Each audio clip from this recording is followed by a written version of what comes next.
ओम श्री गणेशाय नमः। आप सभी का हमारे YouTube चैनल पर हार्दिक स्वागत है। आज सुने गणेश जी की कथाएं। भगवान गणेश जी को सिंदूर लगाने की पौराणिक कथा। ये कथा द्वापर युग की है। एक बार चतुर्मुख वाले भगवान ब्रह्मा शयन कर रहे थे। जब उनकी निद्रा पूरी हुई और उनको जम्हाई आ गई, ठीक उसी समय उनके मुख से एक पुरुष प्रकट हुआ। जन्म लेते ही उसने त्रिलोक को कंपा देने वाली गर्जना की। उसका शरीर लाल रंग का था। ब्रह्मा जी ने उससे पूछा, तुम कौन हो? तुम्हारा जन्म कहाँ हुआ?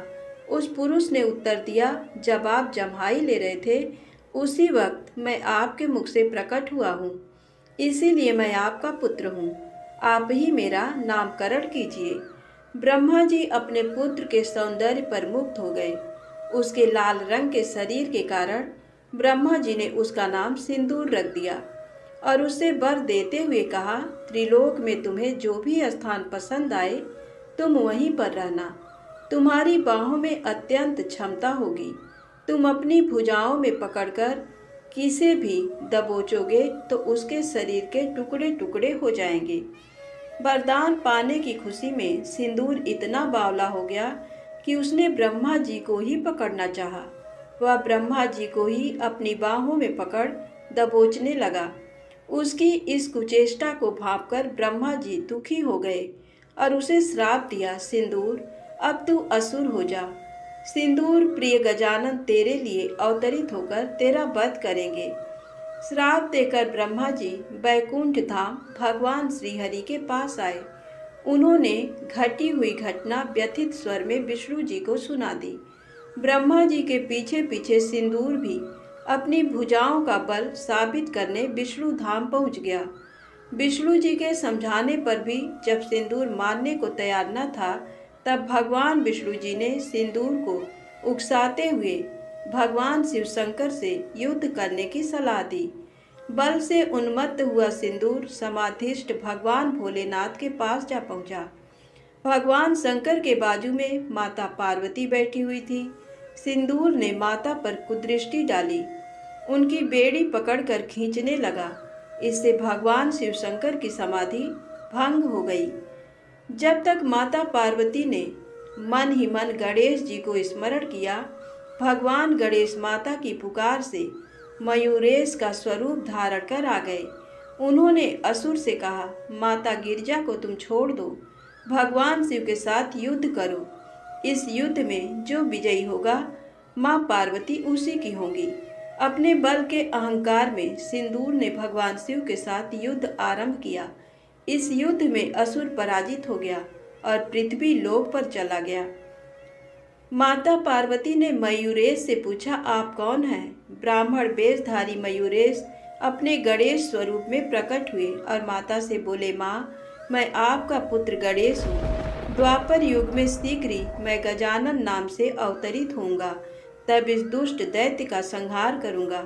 भक्तों की मनोकामना को पूरा कर भक्तों को सुख शांति दूंगा। पृथ्वी लोक में आते ही सिंदूर ने अत्याचार करना शुरू कर दिया। धर्म एवं सत्कर्म का नाश होने लगा। चारों ओर हाहाकार मचने लगा। सभी देवताओं ने गुरु बृहस्पति के आदेश के अनुसार भगवान गणेश की स्तुति की। विनायक की आराधना कर सिंदूर के अत्याचारों से मुक्ति दिलाने के लिए अनुरोध किया।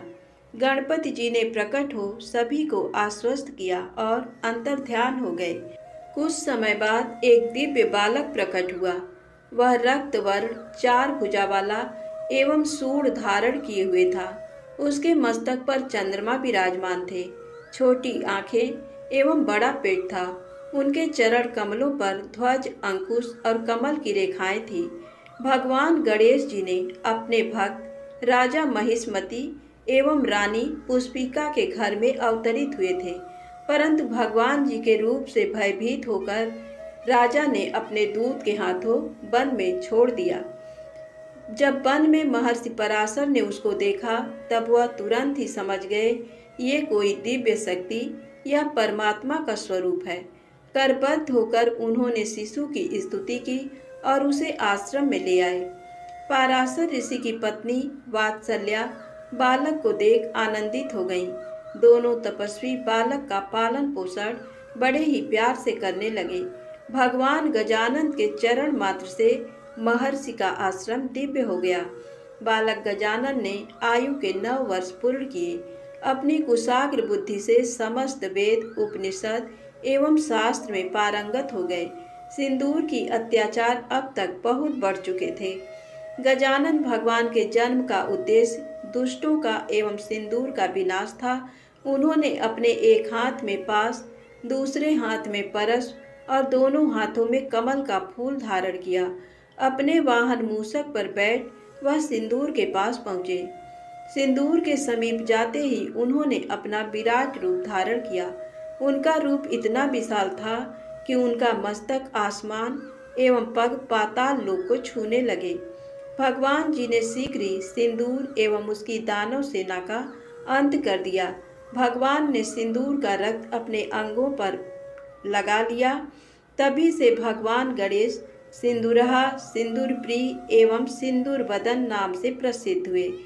प्रेम से बोलिए गणेश जी महाराज की जय। एक विधवा मालिन थी। उसके 4 साल का बच्चा था। उसकी सास उसके साथ बहुत बुरा व्यवहार करती थी। एक दिन की बात है, सास ने पोते बहू को घर से निकाल दिया। इधर उधर भटकने के बाद माँ बेटे एक पेड़ के नीचे बैठ गए। वहाँ सामने ही विनायक जी का मंदिर था। मंदिर से लौटते वक्त लोग उन्हें प्रसाद दे जाते। इससे उनका पेट भर जाता था। एक दिन मालिन ने सोचा कि यदि मैं जंगल से फूल लाकर बेचूं तो पैसे आने लगेंगे। उसने ऐसा ही किया। मालिन के फूल खूब बिकने लगे। अब वह फूल के साथ प्रसाद और पूजन सामग्री भी रखने लगी। उसके पास बहुत से पैसे आ गए। उसने एक दुकान खोल ली। कुछ दिनों के बाद दुकान को संभालने के लिए एक आदमी भी रख लिया। आदमी और बेटा दुकान का काम संभालते और मालिन विनायक जी की पूजा पाठ करने लगी। मालिन ने एक बहुत अच्छा मकान भी बनवा लिया था। धीरे धीरे काम और भी बढ़ गया। अब काम को संभालने के लिए और लोगों की जरूरत पड़ने लगी। मालिन ने अपने बेटे को पढ़ने के लिए भेज दिया। जहाँ मालिन का बेटा पढ़ता था वहीं पर राजा का बेटा भी पढ़ता था। दोनों में बहुत अच्छी दोस्ती हो गई थी। मालिन का बेटा कई बार महल में भी गया। वहाँ राजा की बेटी ने एक बार मालिन के बेटे को देखा। तभी उसने मन ही मन उससे विवाह करने की प्रतिज्ञा कर ली। उसने ये बात अपनी भाभी को बताई। भाभी ने कहा कि राजा वहाँ विवाह नहीं करवाएंगे। राजकुमारी ने कहा कि मैंने तो प्रतिज्ञा कर ली है कि मैं उसी लड़के के साथ विवाह करूंगी। राजा को जब राजकुमारी की प्रतिज्ञा का पता चला तो उन्होंने राजकुमारी का विवाह मालिन के लड़के के साथ कर दिया। मालिन ने बेटे बहू को पहले विनायक जी के मंदिर में धोख दिलवाई, मत्था टेकाई, फिर घर में प्रवेश करवाया। सारे गांव में ये बात फैल गई कि जो विनायक जी की पूजा करता है वह व्यक्ति सुखी हो जाता है। ये बात फैलते ही मंदिर में बड़ी संख्या में लोग आने लगे। इससे मालिन की दुकान की कमाई और भी बढ़ गई। उधर मालिन की सास अन्न के एक एक दाने के लिए मोहताज हो गई। उसने भी विनायक जी के मंदिर के बारे में सुना था। वह वहां आई और उसी दुकान में काम मांगने गई। पोते ने दादी को पहचाना नहीं और काम पर रख लिया। कुछ समय के बाद मालिन मंदिर से पूजा करके लौट रही थी। उसने सास को देखते ही पूछा कि आप यहाँ कैसे? सास बोली, मुझे दुकान में काम मिल गया। मालिन बोली, सासू जी ये दुकान तो आपकी ही है, ये आपका पोता है। आपने हमें घर से निकाल दिया था, लेकिन विनायक जी की कृपा से आज हमारे पास सब कुछ है। हे विनायक जी महाराज, जैसा मालिन को दिया वैसा सभी को देना। जैसे मालिन और उसके बेटे की लाज रखी, धन दिया, वैसा सभी को देना। कहानी कहने वाले को भी, कहानी सुनने वाले को, सारे परिवार को देना। प्रेम से बोलिए विनायक जी महाराज की जय। एक गांव में एक भाई बहन रहते थे। बहन का नियम था कि वह भाई का मुंह देखकर ही खाना खाती थी। बहन की दूसरे गांव में शादी कर दी गई। वह ससुराल का सारा काम खत्म करके भाई का मुंह देखने आती। रास्ते में झाड़ियां ही झाड़ियां थी। उन्हीं झाड़ियों के बीच गणेश जी की मूर्ति और तुलसी माता का हरा भरा पौधा भी था। वह रास्ते भर कहती जाती, हे भगवान, मुझे अमर सुहाग और अमर पीहर बास देना। झाड़ियों के कारण कई बार उसके पैरों में कांटा भी चुभ जाता था। एक दिन उसके पैरों से खून निकल रहा था। वह भाई का मुंह देखकर भाभी के पास बैठी। भाभी ने ननद से पूछा कि आपके पैरों में क्या हो गया। तब बहन बोली कि रास्ते में झाड़ियों से मेरे पैर कट गए। भाभी ने अपने पति से कहा कि आपकी बहन रोजाना आपका चेहरा देखकर ही खाना खाती हैं। वह जिस रास्ते से आती हैं वहाँ झाड़ियों के कारण उसके पैर कट जाते हैं। आप वहाँ का रास्ता साफ करवा दो। भाई ने कुल्हाड़ी लेकर सारा रास्ता साफ कर दिया। रास्ते में से विनायक जी, तुलसी माता को भी हटा दिया। इससे भगवान नाराज हो गए और उसे हमेशा के लिए नींद में सोता हुआ छोड़ दिया। पत्नी जोर जोर से रोने लगी। बहन रोज की तरह भाई का मुंह देखने के लिए निकली तो उसने देखा रास्ता साफ है। उसने देखा कि विनायक जी की मूर्ति भी यथा स्थान नहीं है और तुलसी माता का पौधा भी उखाड़ दिया गया है। उसने विनायक जी की मूर्ति को स्थापित किया और तुलसी माता का पौधा लगाया। वह भगवान के पैर पकड़कर बोली, हे भगवान, अमर सुहाग देना, अमर पीहर वास देना। इतना कहकर वह आगे चलने लगी। इतने में ही आकाशवाणी हुई। भगवान ने कहा कि बेटी, खेजड़ी के पेड़ की 7 पत्तियां ले जाकर उन्हें कच्चे दूध में घोलकर तेरे भाई के छींटे मारने से वो उठ जाएगा। ये बात सुनकर वह दौड़ती हुई अपने भाई के घर गई। उसने देखा कि भाभी रो रही थी। वह दूध से भरा बर्तन लाई और उसमें खेजड़ी की पत्तियां घोली। इस दूध के छींटे मारते ही भाई उठ गया। भाई ने उठते ही बहन से कहा कि इस बार तो मुझे बहुत गहरी नींद आई। बहन ने कहा कि ऐसी नींद किसी को भी न आए। बहन ने भाई से कहा कि भैया, आपने रास्ता साफ किया तो विनायक जी की मूर्ति भी उखाड़ दी थी। जब मैं आई तो वापस मूर्ति की स्थापना की। विनायक जी ने मेरी सुनी है। विनायक जी महाराज जैसी उस बहन की सुनी वैसी सभी के सुनना। कहानी कहते की भी, सुनते की भी, सभी की मनोकामना पूर्ण करना। प्रेम से बोलिए विनायक जी महाराज की जय। आइए सुने एक प्रेरणादायक कहानी। भगवान पर दृढ़ विश्वास होना चाहिए। किसी नगर में एक सेठ जी रहते थे। उनके घर के नजदीक ही एक मंदिर था। एक रात्रि को पुजारी के कीर्तन की ध्वनि के कारण उन्हें ठीक से नींद नहीं आई। सुबह उन्होंने पुजारी जी को खूब डांटा कि ये सब क्या है। पुजारी जी बोले, सेठ जी, एकादशी का जागरण कीर्तन चल रहा था। तब सेठ जी बोले, जागरण कीर्तन करते हो तो क्या हमारी नींद हराम करोगे? अच्छी नींद के बाद ही व्यक्ति काम करने के लिए तैयार हो पाता है, फिर कमाता है, तब खाता है। इसी बात को लेकर पुजारी जी और सेठ जी के बीच बहस हो गई। पुजारी जी ने कहा, सेठ जी, खिलाता तो वह खिलाने वाला ही है। तब सेठ जी ने कहा, कौन खिलाता है? क्या तुम्हारा भगवान खिलाने आएगा? पुजारी जी ने कहा, वही तो खिलाता है। सेठ जी ने कहा, क्या भगवान खिलाता है? हम कमाते हैं तब खाते हैं। पुजारी जी ने कहा, निमित्त होता है तुम्हारा कमाना और पत्नी का रोटी बनाना, बाकी सबको खिलाने वाला, सबका पालनहार तो वह जगन्नाथ ही है। सेठ जी ने कहा, क्या पालनहार लगा रखा है? बाबा आदम के जमाने की बातें करते हो। क्या तुम्हारा पालने वाला एक एक को आकर खिलाता है? हम कमाते हैं तभी तो खाते हैं। पुजारी जी ने कहा, सभी को वही खिलाता है। लेकिन सेठ जी ने कहा, हम नहीं खाते उसका दिया। पुजारी जी ने कहा, नहीं खाओ तो मार कर भी खिलाता है।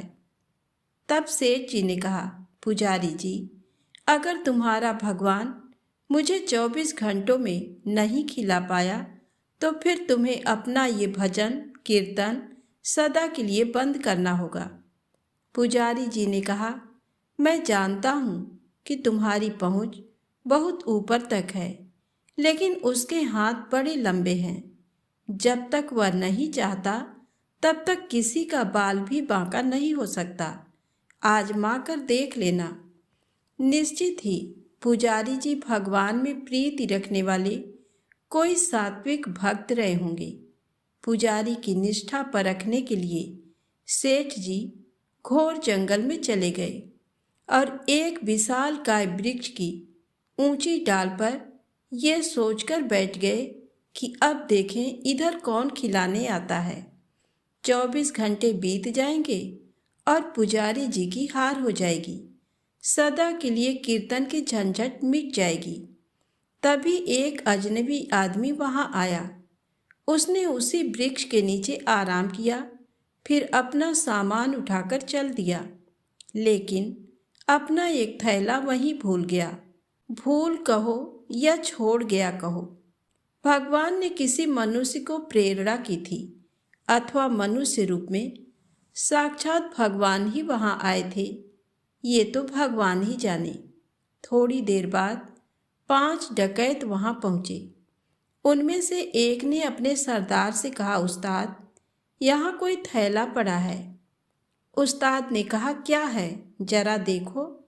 खोल कर देखा तो उसमें गर्मा गर्म भोजन से भरा टिफिन। उसने कहा, उस्ताद, भूख लगी है, लगता है ये भोजन भगवान ने हमारे लिए ही भेजा है। अरे, तेरा भगवान यहाँ कैसे भोजन भेजेगा? हमको पकड़ने या फंसाने के लिए किसी शत्रु ने ही जहर वहर डालकर ये टिफिन यहाँ रखा होगा, अथवा पुलिस का कोई षड्यंत्र होगा।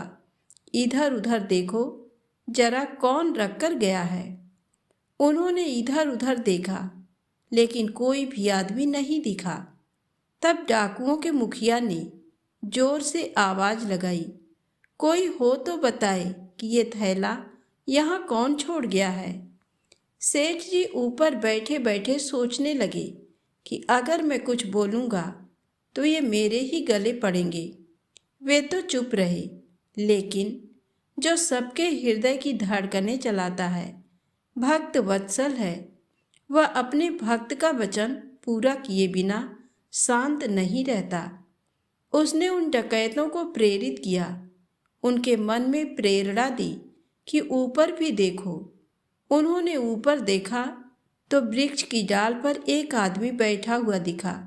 डकैत चिल्लाए, अरे नीचे उतर। सेठ जी बोले, मैं नहीं उतरता। डकैतों ने कहा, क्यों नहीं उतरता? ये भोजन तूने ही रखा होगा। सेठ जी बोले, मैंने नहीं रखा, कोई यात्री अभी यहाँ आया था, वही इसे यहाँ भूलकर चला गया। डकैतों ने कहा, नीचे उतर, तूने ही रखा होगा जहर मिलाकर, और अब बचने के लिए बहाने बना रहा है। तुझे ही ये भोजन खाना पड़ेगा। अब कौन सा काम वह सर्वेश्वर किसके द्वारा किस निमित्त से करवाए, अथवा उसके लिए क्या रूप ले, ये उसकी मर्जी की बात है। बड़ी गजब की व्यवस्था है उस परमेश्वर की। सेठ जी बोले, मैं नीचे नहीं उतरूंगा, और खाना तो मैं कतई नहीं खाऊंगा। डकैतों ने कहा, पक्का तूने खाने में जहर मिलाया है। अरे नीचे उतर, अब तो तुझे खाना ही होगा। सेठ जी बोले, मैं नहीं खाऊंगा, नीचे भी नहीं उतरूंगा। डकैतों ने कहा, अरे कैसे नहीं उतरेगा? सरदार ने एक आदमी को हुक्म दिया, इसको जबरदस्ती नीचे उतारो। डकैत ने सेठ को पकड़कर नीचे उतारा। डकैतों ने कहा, ले खाना खा। सेठ जी बोले, मैं नहीं खाऊंगा। तभी उस्ताद ने धड़ाक से उनके मुंह पर तमाचा जड़ दिया। सेठ को पुजारी जी की बात याद आई कि नहीं खाओगे तो मार कर भी खिलाएगा। सेठ ने फिर बोला, मैं नहीं खाऊंगा। डकैतों ने कहा, अरे कैसे नहीं खाएगा? इसकी नाक दबाओ और मुंह खोलो। डकैतों ने सेठ की नाक दबाई, मुंह खुलवाया और जबरदस्ती खिलाने लगे। वे नहीं खा रहे थे तो डकैत उन्हें पीटने लगे। तब सेठ जी ने सोचा कि ये 5 हैं और मैं अकेला हूँ, नहीं खाऊंगा तो ये मेरी हड्डी पसली एक कर देंगे।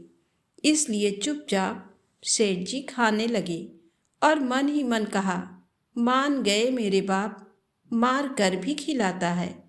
डकैतों के रूप में आकर खिला, चाहे भक्तों के रूप में आकर खिला, लेकिन खिलाने वाला तो तू ही है। आपने पुजारी की बात सत्य साबित कर दिखाई। सेठ जी के मन में भक्ति की धारा फूट पड़ी। उनको मार पीट कर डकैत वहाँ से चले गए तो सेठ जी भागे और पुजारी जी के पास आकर बोले, पुजारी जी, मान गए आपकी बात कि नहीं खाएं तो वह मार कर भी खिलाता है। संसार जगत में निमित्त तो कोई भी हो सकता है, किंतु सत्य यही है कि भगवान ही जगत की व्यवस्था का कुशल संचालन करते हैं। अतः अपने जगत के आधार भगवान पर विश्वास ही नहीं बल्कि दृढ़ विश्वास होना चाहिए। तो प्रेम से बोलें, राधे राधे, जय श्री कृष्णा।